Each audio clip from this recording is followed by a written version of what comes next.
My older, more successful military wife has been cheating on me during business trips with a younger colleague, and instead of confronting her about it, my disgusting response is to act like a total cuck. I'm a 27-year-old male married to a 36-year-old female in Texas, and for the past 6 months, I've been suspicious that she's been cheating on me. Okay, more than a little suspicious. Allow me to explain. For context, neither of us are from the Lone Star State.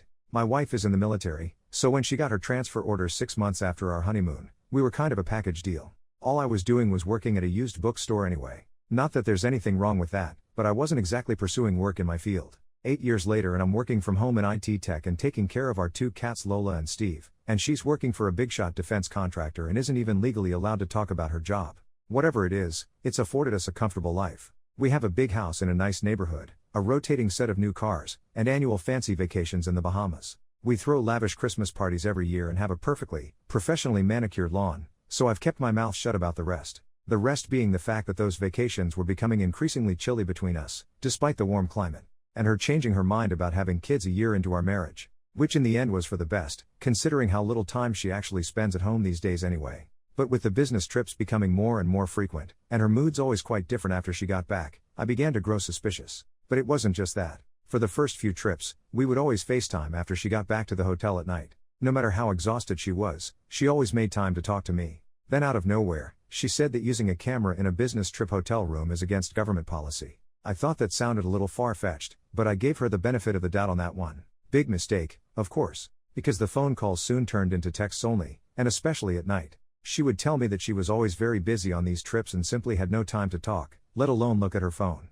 What could I say? My older, much more successful wife was the breadwinner of the family, and the only real evidence I had of her cheating on me was her working long hours on the road to support us. I thought maybe I was losing my mind. The guilt I had over possibly falsely accusing her was just as terrible as the thought of her having an affair. I had never been the paranoid or jealous type. What was happening to me? Perhaps spending too much time working from home was playing paranoid tricks on my mind. But still, all the warning signs were there. I couldn't help but see them begin to add up. When she would return from her trips, she would be cold and distant. She would never kiss me hello, and needless to say, things in the bedroom weren't happening. But most of all, she was very protective of her phone. One Sunday morning after she'd gotten home, she was getting out of the shower and I decided to try an experiment. I pretended to pick up her phone instead of my own by mistake. She rushed across the room, clutching the towel around her, and snatched it out of my hand. But what got to me more than that strange reaction was how tight she held onto the towel. I mean, we were husband and wife. We'd seen each other naked thousands of times. But now, for some reason, she didn't want me to see her. Was she ashamed? Instead of acting like how most guys would, either blowing up on her or just shrugging it off, I did the opposite. I overcompensated.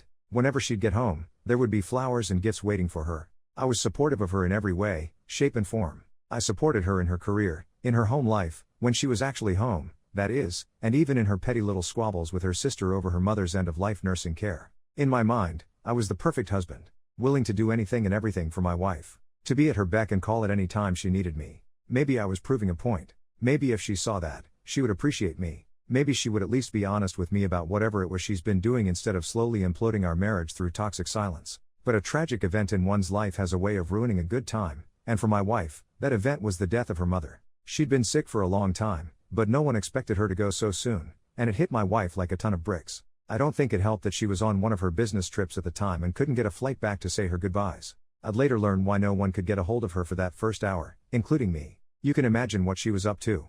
Or down to, should I say. I was the one who helped make all the arrangements when she was inconsolable. I was the one who went to the funeral home with her sister and helped with the paperwork. I mean, look, I can't blame her for being that way. She lost her mother. But it's not like there was any love lost between the two in the end. But I still did what I'm supposed to do. I took care of the family. And if I was secretly hoping that my wife would notice me going above and beyond and feel guilty for her possible adultery, well then so be it. But I didn't realize that my actions would be as effective as they ended up being, and one night when I got home from the gym, I found her waiting, sitting on the couch with a large glass of red wine. I could tell that she'd been crying. There were bunches of tissues all over the coffee table. So when she said there was something very important she needed to discuss with me, I knew the truth was finally about to come out. She asked me to sit down, and I told her I'd rather not just yet, that I wanted to shower first. I was still sweaty from the run, and despite my wife never being home to enjoy our expensive couch, she freaks out if so much as a drop of water lands on it.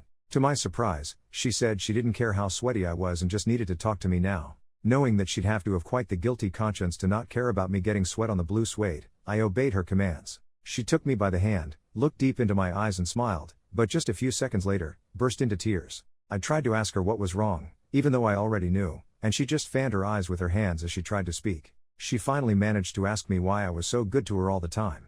I told her that was easy, it was because she was my wife and I loved her. This response just made her cry harder, and when I finally helped her get her breathing under control, she made the admission I'd been waiting for. She told me that she'd been having an affair with a work colleague for the last year or so, someone much younger than her. Someone even younger than me. I tried to lighten the tension by making a joke about her trading up for a newer model, but she didn't seem to see the humor in the situation and just ended up crying more. She couldn't understand why she was cheating on someone who treated her like a princess. And she couldn't understand why I wasn't taking this more seriously. Why didn't I seem more upset about it? I guess she expected me to punch a hole through the wall. Was that the reaction she was hoping for? Did she want me to yell in her face? Call her horrible names? Even worse than that? I guess maybe it was because I saw all of this happening from a mile away, but I basically just shrugged her off. I told her that it was her life, and that she deserves to be happy as much as anyone else, especially with her mother being gone and all. She looked at me as if I had grown an extra head when I asked if I could go take a shower now. But what did she want from me? Whatever it was, I wasn't going to give it to her. Maybe that was immature of me. In fact, I know it was. I guess it was my way of telling her I've known for a long time. Come to find out, it wasn't just her guilt over cheating on the world's best husband that drove her to confess. The young man my wife had been sleeping with had been careless with his own cell phone, leading his wife to find dozens of nudes sent by my own. I couldn't help but think that she was only confessing all of this to me now because the relationship was over. But still, there was no reason for her to tell me. The only reason was the one she claimed: the guilt was eating her alive. But I had no idea what to say, or how to even begin to discuss it. What was I going to tell her? That I suspected she'd been having an affair for months, and instead of confronting her about it like a husband should, I just did nothing? And now that she's come to me and confessed, all I want to do is take a shower? I took my shower, but to my surprise, I didn't find her waiting outside to talk afterwards. She was back in her office, supposedly catching up with work. She could have been on the phone with her young lover for all I know, but she definitely wasn't. His wife made him quit his position with the contractors the next day, and my wife never heard from him again. Truth be told, they were both lucky their employers didn't hear about the affair. A few days passed, and I promised her that we'd talk about it, but we never did. And now I'm beginning to think that we've missed our chance. I know that sounds ridiculous, but I honestly just have no interest in talking about any of this with her. It's almost as if, now that I know the truth straight from her, I just want everything to be the same again.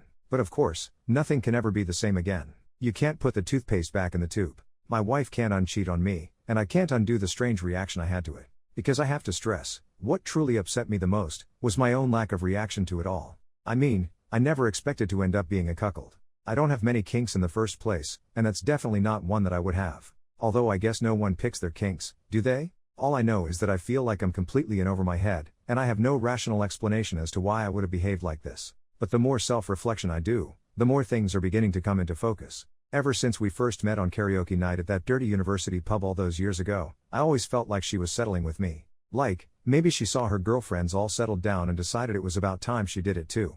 And maybe she thought she'd show them a thing or two by doing it with a younger man. Heck, half their husbands were already balding and had beer guts by then. So had I just been letting her manipulate me into submission all these years? Little by little? Bit by bit? Is that actually what I'm into? We were like ships passing in the night all week. I stayed in my office and she worked on site.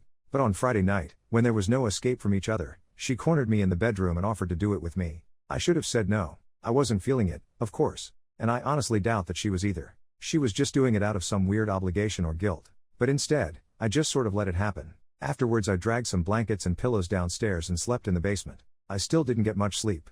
My wife cried upstairs in our bedroom the entire night. I don't know whether we should try to make it work or not. I don't know anything anymore. I guess I'm just totally numb. Pretty soon it will have been a week, and my wife and I finally decided to set some time aside tomorrow to have a serious talk about the future of our marriage. First update: hey, sorry I didn't update you guys sooner, but as you may have guessed, a lot has been going on. So this may or may not come as a big surprise to some of you, but my wife and I have decided to pursue an open relationship. I realize that the ground we started this little experiment on was shaky at best, but after a lot of soul searching on both of our parts, we think it's the best solution for both of us.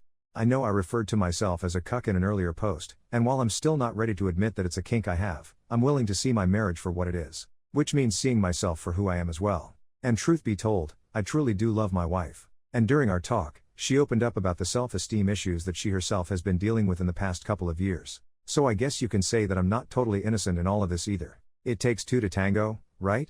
This whole experience has really opened my eyes up to where I was lacking as a partner. I can't expect my wife to have the exact same needs as me all the time, nor should she expect the same of me. Believe me, it took some convincing on my part as well, but I've really come around to this new, evolved way of being. It's not been long, and neither of us have had any other lovers yet, but our own love life is better than ever. I feel like for her, just the potential is enough to keep things new and exciting.